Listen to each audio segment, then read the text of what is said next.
మీరెప్పుడైనా విజయవాడకెళ్తే ఈ ప్లేసెస్‌ని అయితే అస్సలు మిస్ అవ్వకండి.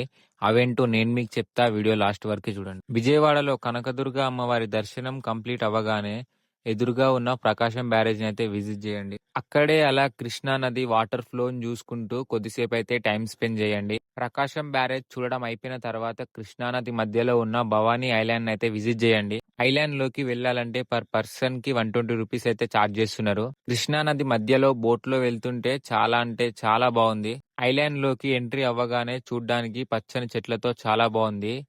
ఫొటోస్ అండ్ రీల్స్ కి పర్ఫెక్ట్ లొకేషన్ అని చెప్పొచ్చు. అంతేకాకుండా ఇక్కడ చాలా వాటర్ యాక్టివిటీస్, ఇంకా అడ్వెంచర్ యాక్టివిటీస్ కూడా చాలా ఉన్నాయి. ఈ ఐలాండ్ లో ఫుడ్ గానీ, కూల్ డ్రింక్స్ గానీ తీసుకోవడానికి రెస్టారెంట్లు, అట్లానే స్టే చేయడానికి రూమ్స్ కూడా అవైలబుల్ ఉన్నాయి. ఇక్కడికి మీ ఫ్రెండ్స్ అండ్ ఫ్యామిలీతో వస్తే డే మొత్తం ఫుల్ గా అయితే ఎంజాయ్ చేస్తారు. మీరు ఆల్రెడీ విజయవాడకి వెళ్ళుంటే ఇవే కాకుండా ఇంకేం ఫేమస్ ప్లేసెస్ ఉన్నాయో కామెంట్ చేయండి. ఇట్లాంటి మరిన్ని వీడియోస్ కోసం మన అకౌంట్ ని ఫాలో చేసి పెట్టుకోండి.